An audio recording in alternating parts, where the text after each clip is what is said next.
Hello student, good morning. कक्षा 12 के समस्त छात्र छात्राओं का एक बार फिर स्वागत करता हूं।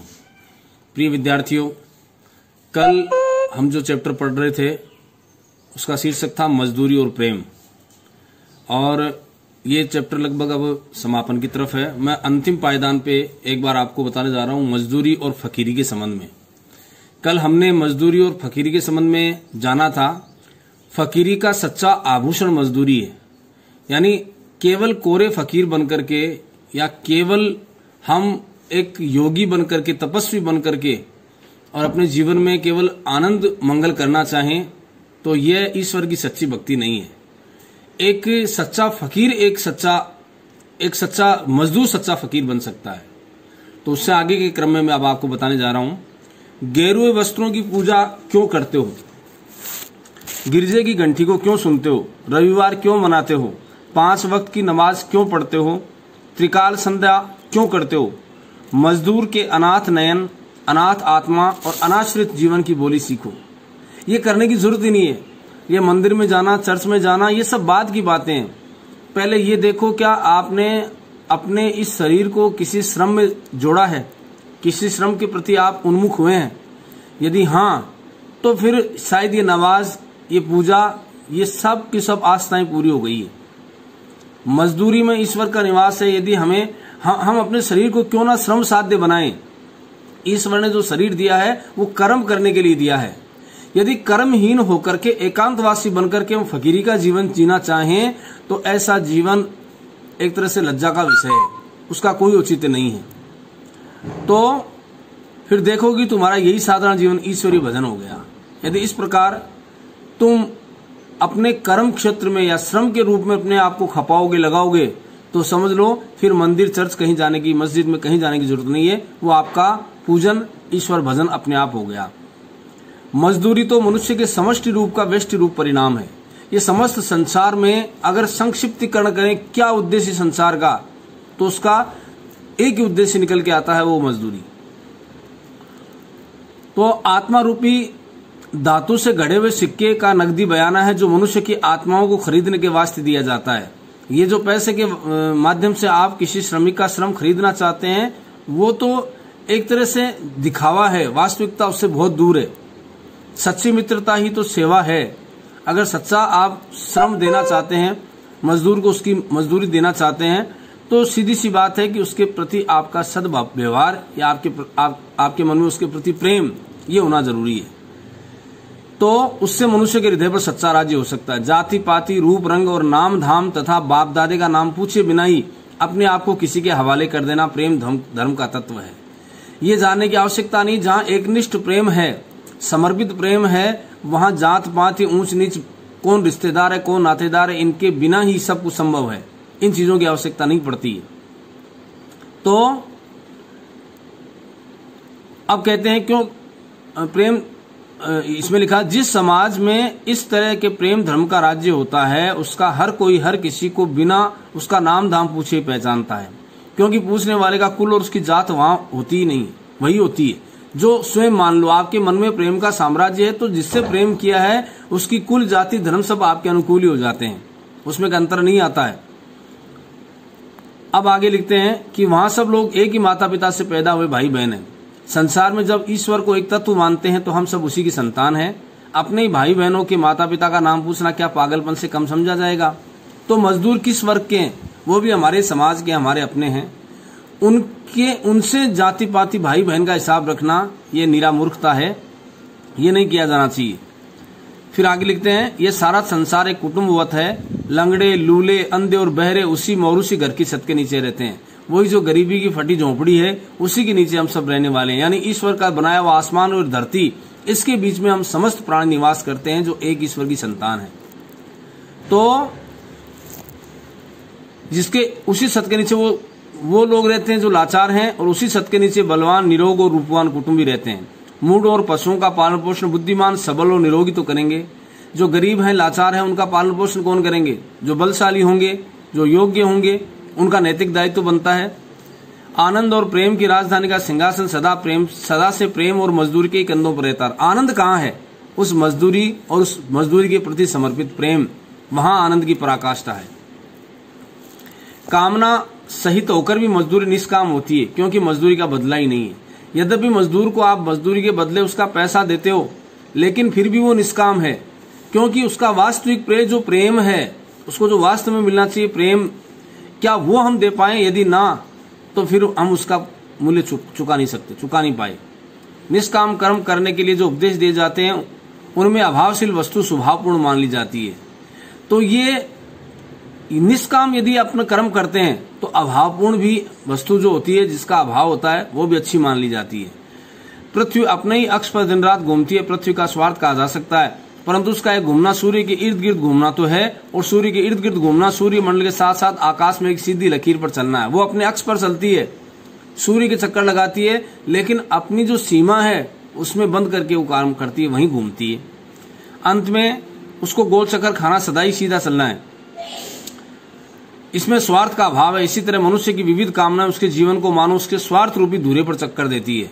तो हमारी ये कामनाएं हैं वो स्वार्थ के धुरे पर घूमती रहती है आसपास में, परंतु उसका जीवन अपना तो है ही नहीं, वह तो किसी आध्यात्मिक सूर्य मंडल के साथ की चाल, और अंततः यह चाल जीवन का परमार्थ रूप है। लेकिन जिस उद्देश्य से भगवान ने हमें संसार में भेजा है वो स्वयं की चाल नहीं, वो ईश्वर की है। तो उसके निमित्त कर्म करना हमारा परम दायित्व बनता है। स्वार्थ का यहाँ भी अभाव है। जब स्वार्थ कोई वस्तु ही नहीं है, तब निष्काम और कामनापूर्ण कर्म करना दोनों एक ही बात हुई। इसलिए मजदूरी और फकीरी का अनन्य संबंध है, इनका गहरा संबंध है। क्यों कि मजदूरी से फकीरी पैदा होती है और फकीरी से मजदूरी पैदा होती है। मजदूरी का जीवन यात्रा का आध्यात्मिक नियम है। जॉन ऑफ आर्क, फकीरी और भेड़ें चराना, इनकी फकीरी क्या थी? भेड़ें चराना। टॉल्स्टॉय का त्याग और जूते गांठना, इतने महान विद्वान थे लेकिन जूते गांठने का काम करते थे। उमर खयाम का प्रसन्नतापूर्वक तंबू सीते फिरना। खलीफा उमर का अपने रंग महलों में चटाई बनना। ब्रह्मज्ञानी कबीर और रैदास का शूद्र होना, निम्न जाति के थे लेकिन वही। गुरु नानक और भगवान श्री कृष्ण का मूक पशुओं को लाठी से लेकर आंकना सच्ची फकीरी का अनमोल भूषण है। ये इतने महान लोग थे, परंतु फिर भी मजदूरी और श्रम के महत्व को इन्होंने समझा, और आज इनका नाम हम बहुत ही आदर और सम्मान के साथ लेते हैं। इस प्रकार से मजदूरी का फकीरी से बहुत गहरा रिश्ता है। तो प्रिय विद्यार्थियों, ये था आपका चैप्टर मजदूरी और प्रेम। अब हम आज इससे आगे वाला चैप्टर प्रारंभ करेंगे, और ये बहुत अच्छा चैप्टर है आपके लिए, वर्तमान में प्रासंगिक भी है। और इसके बारे में एक बार मैं चर्चा कर लेता हूँ। सफल प्रजातंत्र के लिए आवश्यक बातें, ये चैप्टर लिखा है डॉक्टर भीमराव अंबेडकर ने। ये जो आप पढ़ेंगे अभी, ये बहुत अच्छा चैप्टर है। इसमें इन्होंने बहुत सी पुस्तकें लिखी है। एक भाषण इन्होंने दिया था, उस भाषण का एक प्रारूप है, उसकी कुछ महत्वपूर्ण बिंदुओं को निकाल करके इस चैप्टर में डाला है। तो चलिए मैं एक बार परिचय बता देता हूं आपको भीमराव अंबेडकर का। भीमराव अंबेडकर का जैसे नाम आपने सुना है, हमारी संविधान निर्मात्री सभा के अध्यक्ष थे, और इनका जन्म हुआ था 1891 में, और इनका निधन हुआ था 1956 में।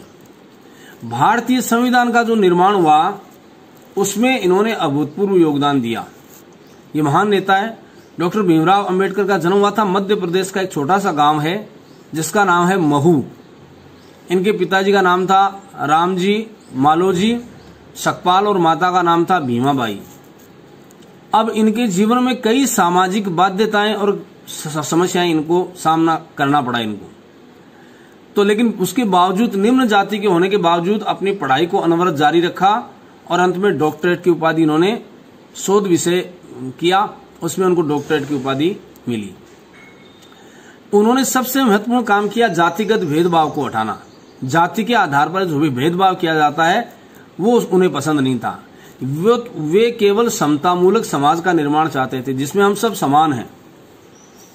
आर्थिक रूप से, जातिगत रूप से किसी प्रकार का भेदभाव ना हो, और किसी प्रकार की वैमनस्यता, मनुष्य में रंग भेद ना हो।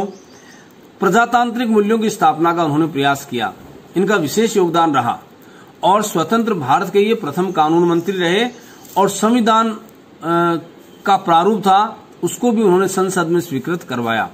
तो वास्तव में एक महान व्यक्तित्व थे। इनकी यदि रचनाओं की बात करें तो उनकी प्रमुख रचनाएं कौन कौन सी है? इसमें है the caste in India, their mechanism, genesis and development, the untouchable, who are the, इसके अलावा हु आर द शूद्राज, उसके बाद है Buddha and his Dhamma, thoughts on linguistic states, ये इनकी रचना है। The problem of the rupee, इसके अलावा the abolition of provincial finance, ये जो इनकी रचनाएं हैं इन ब्रिटिश। इसके अलावा इनकी रचनाओं में बात करें तो in British the rise and fall of the Hindu women, annihilation of the caste, ये इनकी रचनाएं प्रमुख है। इनका संपूर्ण साहित्य है वो भारत सरकार के कल्याण मंत्रालय द्वारा बाबा साहब भीमराव अंबेडकर के नाम से 21 खंडों में प्रकाशित हो चुका है। तो ये इनका जीवन का परिचय था। अब हम बात करते हैं इस चैप्टर की जिसका शीर्षक है सफल प्रजातंत्र के लिए आवश्यक बातें। प्रजातांत्रिक व्यवस्था में सफलता मिले या एक सफल प्रजातंत्र कैसा हो सकता है, उसमें क्या क्या चीजें आवश्यक है, ये बात इसमें बताइए।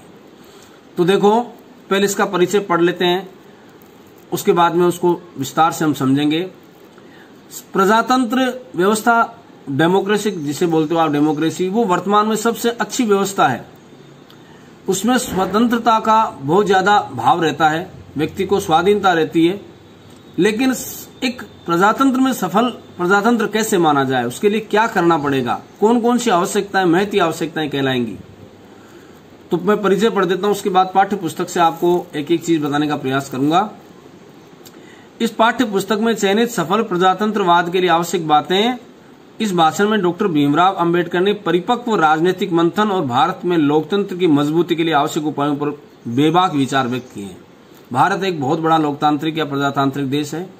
एक सफल प्रजातंत्र इसमें लगाया जाए या लागू हो तो काफी राजनीतिक मंथन के बाद जो बातें इनके सामने आई, इनको लगा कि एक अच्छे प्रजातंत्र के लिए निम्न बातें या ये बातें आवश्यक हो सकती है, उनको उन्होंने बहुत अच्छी तरह समझा और उसके बाद बताने का प्रयास किया। प्रजातंत्र में चुनी हुई सरकार को जनता के प्रति जवाबदेह होना चाहिए। प्रजातंत्र की सबसे बड़ी खूबी यह है और ये सबसे अच्छी बात भी है कि जनता के द्वारा जनता के लिए शासन चुना जाता है। तो जनता का शासन जनता के लिए, तो सरकार जो चुन करके आई है, जनता ने चुनी है, उसको पूरी तरह जवाबदेह होना पड़ेगा। यानी जनता जिस बात का प्रश्न उठाए, जो बातें अपने मन की बताए, उन बातों का निराकरण करना, यह प्रजातंत्र द्वारा चुनी गई सरकार का नैतिक दायित्व होता है। बहुमत, इसके बाद में क्या लिखा कि बहुमत को अल्पमत के प्रति संवेदनशील होना चाहिए।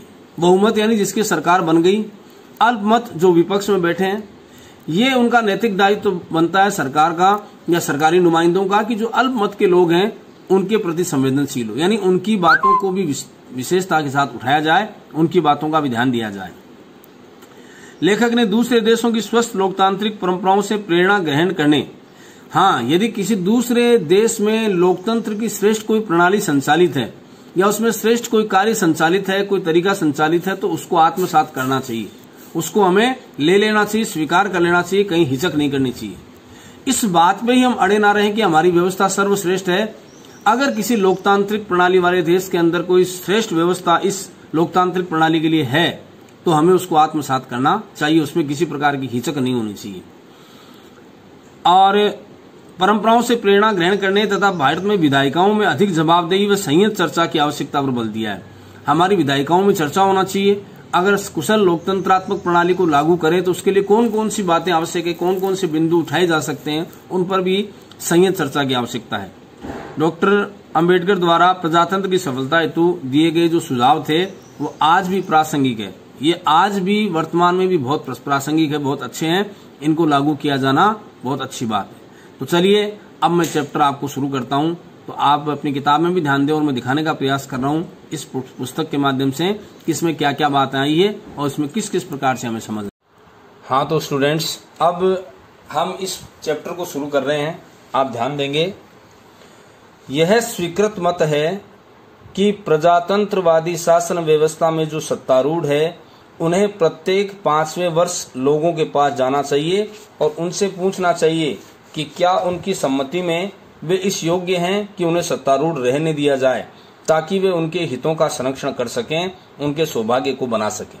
ये प्रजातंत्रवाद की सबसे खूबसूरत बात है कि 5 वर्ष का शासन होता है, उसके बाद वो जो नुमाइंदे हैं, वो जो सत्ताधारी व्यक्ति थे या नेता हैं, उनको प्रजा के बीच में जाना होता है और जाकर के ये पूछने का मतलब ये हो गया कि जनता स्वयं निर्णय कर लेगी कि अमुक व्यक्ति ने हमारे लिए कितना श्रेष्ठ काम किया, तो क्या वो इसके योग्य हैं कि अगले 5 साल फिर उनको बुलाया जाए।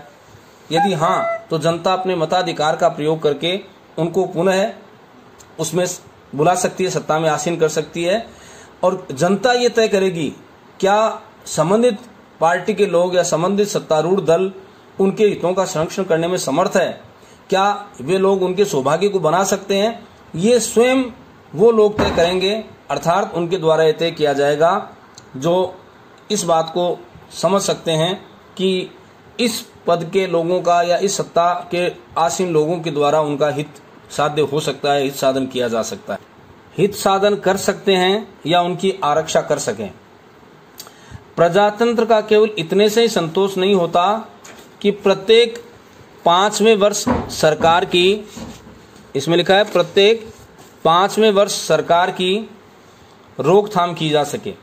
यानी ये प्रजातंत्र की खूबी नहीं है कि प्रत्येक 5वें वर्ष सरकार की रोकथाम की जा सके और इस बीच के समय में कोई सरकार को कुछ भी नहीं कह सुन सके।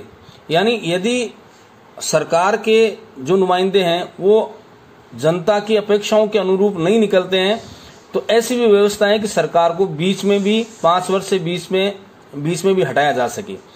प्रजातंत्रवाद चाहता है कि न केवल 5 वर्ष की समाप्ति पर सरकार का निषेध किया जाए, बल्कि ऐसी भी व्यवस्था होनी चाहिए कि सरकार के विरुद्ध किसी भी समय और तुरंत निषेधात्मक कार्रवाई की जा सके। ये प्रजातंत्र की सबसे बड़ी खूबी होनी चाहिए कि यदि सरकार के लोग जनता के द्वारा चाही गई इच्छाओं की पूर्ति करने में असमर्थ है या जनता की अपेक्षाओं के अनुकूल काम नहीं कर रही है तो तुरंत निषेधात्मक कार्रवाई करके उस सरकार को बर्खास्त किया जा सके। अब यदि आपको मेरे कहने का आशय स्पष्ट हो तो प्रजातंत्रवाद का मतलब है कि किसी भी आदमी को सदैव शासन करते रहने का अधिकार नहीं है। That is very important line. क्यों? क्योंकि ये कोई राजतंत्रात्मक व्यवस्था नहीं है। प्रजातंत्र की यही सबसे बड़ी खूबी होनी चाहिए कि जो आदमी जनता की अपेक्षा के अनुकूल कार्य करने में असमर्थ हैं, ऐसी सरकार को यदि चाहे तो 5 वर्ष से पहले भी हटाया जा सकता है, इसमें कोई दो राय नहीं है। तो वो सदैव शासन करने का उनको अधिकार नहीं है। यह शासन करने का अधिकार लोगों की स्वेच्छा पर निर्भर करता है। अगर जनता चाहे तो ही वो शासनासीन रह सकते हैं, अन्यथा नहीं। उस अधिकार को लोकसभा भवन में भी चैलेंज किया जा सकता है। आप देखें कि विरोधी पक्ष का होना कितना आवश्यक है। किसी भी प्रजातंत्रात्मक देश के प्रणाली में ये सबसे बड़ी सुंदरता और खूबसूरती होती है कि विपक्ष के लोग बैठते हैं। अगर विपक्ष नहीं हो तो फिर वो सरकार निरंकुश और स्वेच्छाचारी बन जाती है। विपक्ष के द्वारा सरकार के निर्णयों पर प्रश्न चिन्ह लगाया जाता है। यदि वो सटीक और अनुकूल हैं तो जायज हैं, अन्यथा विपक्ष के द्वारा या प्रतिपक्ष के द्वारा उस संबंध में प्रश्न करने का उनको अधिकार है और जनता को इस चीज से अवगत भी करवा सकते हैं। आप देखें कि विरोधी पक्ष का होना कितना आवश्यक है। विरोधी पक्ष के होने का मतलब है कि सरकार हमेशा हथौड़े के नीचे रहती है। इसका मतलब क्या हो गया कि सरकार को हर बात या हर काम करने से पहले 1000 बार सोचना पड़ता है कि यदि हम ऐसा करेंगे तो जनता पर इसका क्या प्रभाव होगा या जनता इसके बारे में क्या सोचेगी या जनता के पक्ष का काम हो रहा है या नहीं हो रहा है।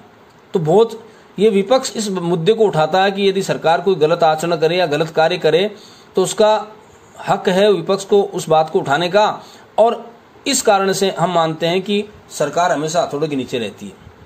जो लोग सरकारी पार्टी में नहीं हैं उन लोगों की दृष्टि में भी प्रत्येक सरकारी कार्य का औचित्य सिद्ध होना चाहिए। बहुत अच्छी बात है। जो लोग सत्तारूढ़ दल के सदस्य नहीं अर्थात विपक्ष में बैठे हैं उनको भी ये हक होना चाहिए कि वो प्रश्न करे, वो इस बात को पूछे और ये अपना उस सरकार द्वारा बनाए गए किसी भी नियम या कार्य का क्या औचित्य हो सकता है उसको वो सिद्ध करने का कारण पूछे। दुर्भाग्यवश हमारे देश में नाना कारणों से मेरी सम्मति में प्रधान कारण सरकारी विज्ञापनों से मिलने वाली आय हो सकती है।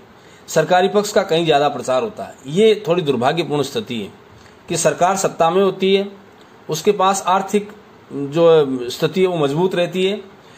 इस कारण से वो विज्ञापनों के द्वारा लोगों को आकृष्ट करना चाहती है और पैसे खर्च करके, और लेखक इस बात को मानते हैं कि लेखक ये कहते हैं कि वो अपना प्रचार और प्रसार ज्यादा कर सकते हैं। विरोधी पक्ष का बहुत कम प्रचार होता है। विरोधी पक्ष समाचार पत्रों के लिए किसी आय का साधन नहीं बन सकते, क्योंकि सरकार सत्तारूढ़ है। समाचार पत्रों का कुशल संचालन हो, उनकी आय बनी रहे, यह सरकार पर निर्भर करता है। इसलिए वो समाचार पत्र भी क्या है, सरकार के पक्ष की बात छापेंगे, उनके विज्ञापन की बात छापेंगे। तो विरोधी पक्ष का इसमें कम भूमिका होती है। शासक दल के सदस्यों के भाषणों से समाचार पत्रों के अंतिम पृष्ठों के भी अंत में कहीं जाकर जगह पाते हैं, लेकिन जो विपक्ष के लोग होते हैं उनका कहीं कोई वक्तव्य है, कोई बात है, तो उनको समाचार पत्रों में अंतिम पृष्ठों में स्थान में मिलता है। तो ये दुर्भाग्यपूर्ण है। यदि कोई मुद्दे की बात है, विशेष बात है, तो विपक्ष के लोगों को भी उनको कहने का अधिकार है, और समाचार पत्र को चाहिए कि उन बातों को भी पूरी श्रेष्ठता के साथ मुख्य पृष्ठ पर छापें, ताकि जनता तक वास्तविकता को पहुंचाया जा सके। मैं प्रजातंत्रवाद की आलोचना नहीं कर रहा हूं। प्रजातंत्रवाद की सम्यक सफलता के लिए विरोधी पक्ष का होना एक अनिवार्य शर्त मानता हूं। ये बहुत अच्छी बात है। परीक्षा में प्रश्न पूछा जाता है, सबसे पहली शर्त कि सफल प्रजातंत्र के लिए क्या क्या शर्तें आवश्यक है या कौन कौन सी बातें आवश्यक है। तो मैं आपको बता चुका हूं कि सबसे बड़ी सफलता के लिए सबसे बड़ी आवश्यक चीज तो है सफल प्रजातंत्र के लिए कि विरोधी पक्ष उपस्थित रहे। विरोधी पक्ष का होना इसलिए आवश्यक है कि सरकार स्वेच्छाचारी ना बन पाए, निरंकुश ना बन पाए, उसके ऊपर वो हथौड़े के नीचे रहे, अर्थात विपक्ष के द्वारा उठाए गए मुद्दों का सही उत्तर वो दे सके, उनके प्रश्नों का सही उत्तर दे सके, जनता को संतुष्ट कर सके। इसलिए विपक्ष का होना नितांत आवश्यक है। अब आगे लिखते हैं, क्या आप जानते हैं कि इंग्लैंड में विरोधी पक्ष के लिए न केवल स्थान, अब सोचिए आप, हमारे प्रजातंत्र की प्रणाली में और इंग्लैंड की प्रजातंत्र की प्रणाली में कितना अंतर है। वहां तो विरोध के पक्ष के लिए न केवल स्थान है, बल्कि विरोधी पक्ष के कार्य को चालू रखने के लिए विरोधी पक्ष के नेता को सरकारी खजाने से वेतन तक दिया जाता है। ये बहुत बड़ी बात है कि सरकारी खजाने से विरोधी पक्ष को वेतन दिया जाता है। उसे एक सेक्रेटरी दिया जाता है, उनका सचिव होता है, उसे कई सांकेतिक लेखक तथा दूसरे कर्मचारी दिए जाते हैं। वो सारी सुविधाएं लगभग प्राप्त होती है जो सत्तारूढ़ दल के किसी नेता को प्राप्त होती है। यानी विपक्ष के व्यक्तियों को भी वो समस्त सुविधाएं, चलो उसमें कुछ कम होंगी, लेकिन फिर भी मूलभूत वो समस्त सुविधाएं दी जाती है जो सत्ताधारी पार्टी के लोगों को दी जाती है। ये इंग्लैंड की व्यवस्था है। लोकसभा भवन में उनके लिए पृथक से कमरा रहता है। विपक्ष के लोगों के लिए भी भवन के अंदर लोकसभा भवन में कमरा रहता है, जिसमें वे अपना कार्य चलाता है। इसी प्रकार आप देखेंगे कि कनाडा में भी जिस प्रकार प्रधानमंत्री वेतन प्राप्त करता है, उसी प्रकार विरोधी पक्ष का नेता भी वेतन प्राप्त करता है। कनाडा के अंदर आप देखो कि वहां भी विपक्ष को कितना सम्मान दिया जाता है कि सत्तारूढ़ दल का जो नेता जो वेतन पाता है, वैसे ही वेतन उस विपक्ष के व्यक्ति को भी दिया जाता है। इन दोनों देशों के लोग सोचते हैं कि कोई ना कोई होना चाहिए जो सरकार की गलतियों की ओर अंगुली या निर्देश कर सके। ये बहुत अच्छी बात है। प्रजातंत्र की खूबसूरती है कि कम से कम सरकार, ये वहां के लोग चाहते हैं इस बात को कि विपक्ष के लोगों को वो समस्त सुविधाएं उपलब्ध हों जो सत्तारूढ़ के लोगों को है। कम से कम वो लोग हर बात को लेकर के कोई मुद्दा ना बनाएं, लेकिन जहां उनको तर्क संगत बात न लगे तो वहां वो उसका मुद्दा बनाएं, उसको प्रश्न उठाएं और बात करें। ये आवश्यक हो जाता है।